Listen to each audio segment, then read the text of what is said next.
자, 관련해서 조금 더 국뽕이 찬 김에 기름을 좀 더 쳐볼까요? 자, 아랍에미레이트와 사우디가 경쟁적으로 우리나라 무기를 사들이겠다고 난리를 치고 있는데 이 규모가 수백조 단위에 다다르고 있습니다. 관련한 내용 한번 정리해 볼게요. 방훈식 대통령 비서실장이 대통령 전략경제협력 특사 자격으로 아랍에미리트와 사우디를 방문할 예정인데요. K방산 수출을 비롯해서 국방방산협력, AI, 첨단산업, K푸드, K컬처 등 다양한 분야의 실질적 협력 방안을 논의할 예정이라고 합니다. 특히 두바이 에어쇼 열리잖아요. 네. 자, 우리가 블랙이글스 좀 급유 좀 하자 그랬더니 일본이 싫어! 똑도상공 비행했잖아, 싫어! 그럼 뭐라? 저희가 두바이 에어쇼에 참가를 하지 않습니까? 거기서 KF-21 등 주요 무기 체계에 대한 적극적인 세일즈를 진행할 예정입니다. 더 좋지. 자, KF-21을 사우디가요, 1000대를 사겠다고 선언을 했습니다.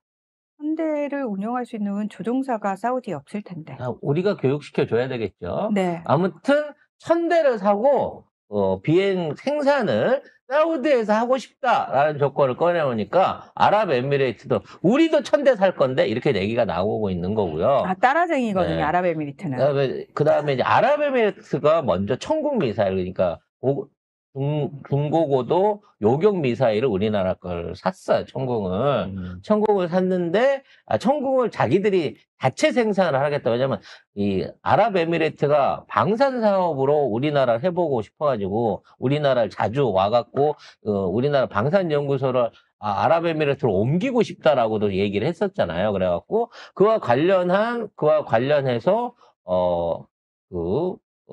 미사일들, 그러니까 천궁 미사일 실제 발사 시험을 현지에서 최근에 성공을 했습니다. 그래서 본격적인 인도가 시작되고 있는 상황이거든요. 그래서 아마 우리나라 무기들 중에 가장 많이 팔릴 3대장이 있는데 이게 1번이 천궁이고 2번이 비행기입니다. KF 21과 FA50 요게 2번이 될 거고 3번이 K9 자주포가 되는데 지금 K9 자주포도 아랍에미리트 사우디가 공이 중동에서 생산하자고 얘기가 나오고 있어요. 특히나 최근에 이집트에서 우리나라의 K9 자주포를 갖고 가가지고 이동식 해안포로 설정을 했습니다. 그러니까 자주포라고 하는 거는 해안포라고 원래 고정이 돼 있었잖아. 이런 요새 같은데 벙커 같은데 돼 있어야 되는데 이집트는 해안은 넓은데 포가 많이 없으니까 자주포를 이용해 갖고 해변으로 접근해 오는 함정들을 방어하겠다라고 해 갖고 우리나라 K9을 갖다가 거기다가 해안포로 전부 다 배치를 했어요. 그럼 자주포가 움직이는 배를 맞힐 수 있나요? 이런 의심이 드실 수 있는데 거기에 우리나라가 옵션을 기가 막힌 거를 갖다 제공한 거죠. 최신형 사격 통제 전차를 같이 붙여준 겁니다. 그러면 전차까지 배에 태워가지고 배에 태우는 게 아니라 이 레이더하고 사격 통제 장치가 돼 있는 이 전차가 적함을 딱 지적하면 동시에 발사 신호가 전달이 되는 거예요. 그래서 K9 자주포가 돌아다니다가도 발사 신호가 오면 눈 감고 그쪽으로 발사를 하게 돼 있고 그럼 그 자리에 배가 있는 거죠. 그래서 자주포로 해안포로 대체할 수 있다라는 걸 보여줘 버린 겁니다. 그리고 이번에 천궁 무기 실험하는 것도 제가 설명을 드렸는데 우리나라 천궁을 우리나라에서 제작해갖고 개발 시험을 할 때는 이게 이제 방위 각이나 거리를 따져갖고 얼마까지 커버할 수 있을까에 대한 명확한 이 데이터가 없었어요. 근데 아랍에미리트 같은 경우는 사막이잖아. 산도 없고 못도 없고 다 평지 아니야. 그래서 날라오는 미사일들이 어느 쪽에서 날라올지를 모르니까 꼭 예멘에서만 올 거 아니잖아. 이스라엘에서 올 수도 있고 이집트에서도 올 수도 있고 아니면 그 뒤쪽에서 올 수도 있으니까. 그래서 거기에서 우리나라 국방과학연구원이 이 원거리 형태로 이 레이더망을 조작할 수 있게, 그러니까 각 레이더 여러 대를 여러 대를 연결해 붙여가지고 레이더로 아랍에미레이트 국토를 쫙 둘러싼 거예요. 그래서 얘네들이 연합해갖고 한꺼번에 전방위로 365도로 커버하고 있다가 어느 방향에서 날아오더라도 요격을 할 수 있는 체계의 실험 성공을 한 겁니다. 지금 사우디도 그렇고 아랍에미리트도 그렇고 중동 지역이 왜 이렇게 무장을 하기 시작했냐면은 가장 핵심적인 건 이스라엘이 카타르를 때린 부분입니다. 당시에 사실 카타르는 가장 큰 미군 기지가 있는 곳이고 미군이 들어와 있는데 이스라엘이 우린 때릴 리가 없어라고 믿어 의심치 않았거든요. 그런데 카타르가 맞았잖아요. 물론 카타르 자체도 분노했지만 더 중요한 건 그 주변에 친미 국가들, 우리 미국하고 좋은 관계 유지하고 있어서 이스라엘이 평생 우리를 때릴 일은 없을 거야라고 생각했던 국가들이 실제로 멘붕에 빠졌고 얘들이 모여가지고 야 이게 심각하다. 이스라엘 이 또라이들은 언제든 우리를 때릴 수 있다라는 생각을 본격적으로 하게 됐고 거기에 대한 대비를 각자가 해야 된다라는 거를 실질적으로 느꼈다라는 겁니다. 이스라엘 덕분에. 그리고 네. 또 하나의 이제 히트 상품이 이 K2 전차거든요. 근데 사우디가 우리나라 K2 전차를 계약을 했다가 이 계약을 파기하고 터키의 알타이 전차로 갈아탔습니다. 왜 그랬냐면 그게 어차피 우리나라가 K2 전차에 대한 라이센스 생산을 넘겨준 게 터키 알타이 전차인데 우리나라 전차를 직접 수출하려고 했더니 독일이 이 금수 조치를 걸어가지고 안에 있는 파워팩이나 그 관련된 엔진 관련된 금수 조치를 걸어가지고 그게 문제가 돼서 알타이 전차로 터키랑 1000대 가까운 생산 계약을 도입 계약을 했어요. 왜냐면 전에 한번 얘기했죠. 예멘 쳐들어갔다가 다 뺏기고 왔다고 전차들, 미제들. 그래서 그 전차를 터키에서 납품을 받아야 되는데 터키도 똑같은 거예요.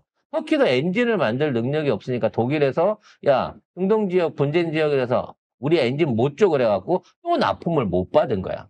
그래서 어떻게 됐냐? 한국이 개발한 한국 엔진을 터키가 수입을 해서 그걸 얹어가지고 지금부터 알타이 전차들이 인도되기 시작한 거예요. 그러니까 이거 디자인도 한국 거고 나중에 봤더니 엔진도 결국은 한국제고 구동 시스템이나 이런 게 결국은 한국 거 짝퉁이네. 에이 그럴 거면 우리가 한국 거 직접 사서 쓰지 라고 하는 방식으로 전환이 된 거고 그래서 K2 전차에 대한 사우디와 아랍에미레이트 어느 나라일지 모르지만 라이센스 생산 계획도 이번에 그 안에 함의가 돼 있는 겁니다. 그러니까 한두 가지가 아니에요. K2, K9 거기에다가 우리 천모에다가 천궁에다가 KF-21에 FA-50까지 그리고 기타 나머지 있는 장비들까지 전부 다 우리나라에서 하겠다라고 얘기를 하고 있는 겁니다. 심지어 사우디가 잠수함도 30대를 하겠다. 사우디는 사막인데 잠수함도 30대를 도입할 생각이다라고 얘기를 하고 있습니다. 그럼 얘네들이 총괄해갖고 지금 얘기를 꺼내고 있는 이 무기 총 도입 금액이 얼마나 될까요?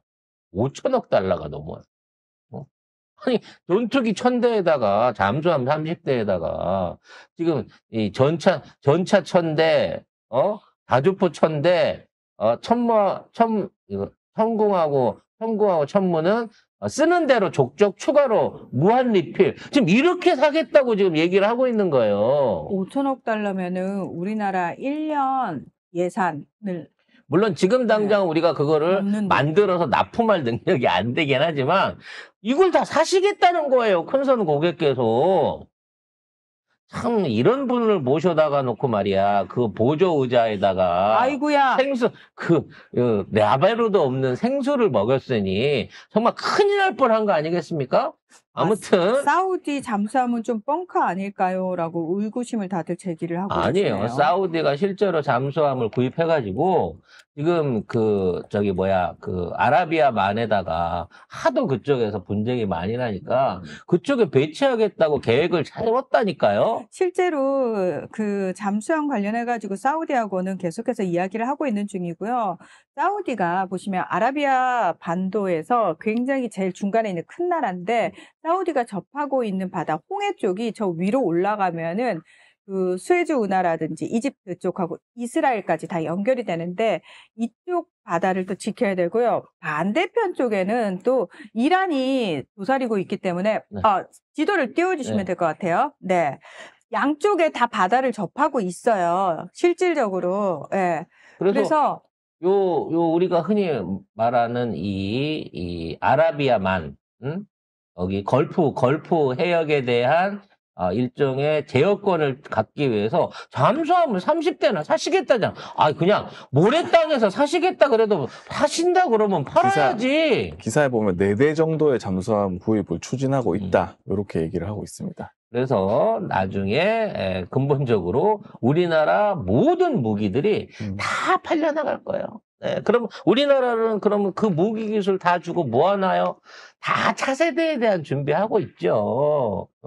차세대 전차, 차세대 자주포, 차세대 잠수함, 차세대 6세대 전투기까지 우리 이거 다 만들어서 팔아도 그 다음에 이걸 월등히 뛰어넘을 수 있는 신무기도 지금 이미 개발을 다 하고 있습니다, 여러분. 걱정하지 마세요. 이제 앞으로 우리나라의 방산 제조업들이 AI도 특화가 되겠습니다만 이제 전 세계의 히트 상품이 될 날이 이제 멀지 않았습니다. 저는 뭐 지금 댓글에서도 걱정하시는 분들 얘기가 있는데 사우디는 워낙 부자나라고 국민들이 사실 국가로부터 용돈 받으면서 사는 나라잖아요. 그리고 거의 대부분의 국민들이 공무원이고 그다음에 대부분의 사람들이 어려운 공부하러 대학에 가지 않습니다. 다 종교학을 전공을 하죠. 이슬람. 예.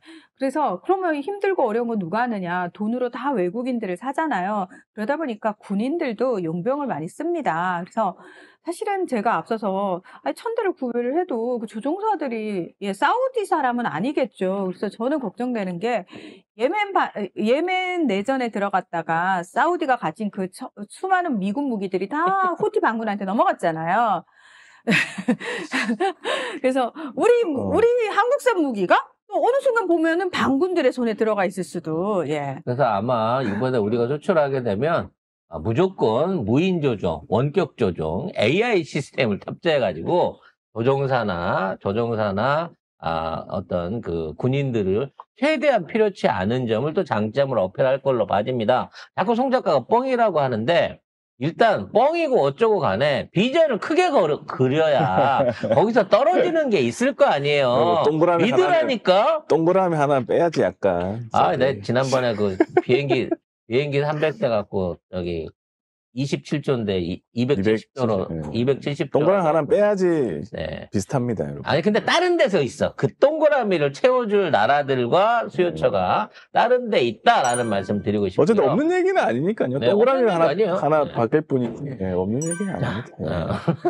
뭐. 방향성은 그렇다. 네. 근본적으로 그만큼 앞으로 K자 붙기만 하면 뭐든지 되는 그런 대한민국으로 우리가 발전하고 있다는 점을 말씀드리고 사우디 싶습니다. 전투기도 보니까 한 10대 정도, 아니면 중기 계약을 하면은 40대 정도, 그리고 장기 계약을 하면 한 50대 정도라고 했으니까 송 작가님 아까 1000대라고 한 건 사실은 좀 빼긴 해야 돼요. 예, 여러분 감안하고 들으시면 됩니다. 나중에 1000대 팔리면 너 나한테 한 대 맞아. 웅이님이 숫자가 틀릴 뿐 방향은 맞다. 맞다. 예. 예, 다 아시는 분들이죠. 다 틀린다는 전제로 이러지 마세요. 아니, 다 맞는데 1000대 팔리면 어쩌려고 이래요. 그러니까 다 합치면 전 세계에 가는 걸 다 합치면 1000대일 수 있는데 방향은 다 맞는데 숫자가 틀릴 뿐인데 여러분 다 아시죠? 예. 그 숫자는 아무도 확증할 수 없는 겁니다.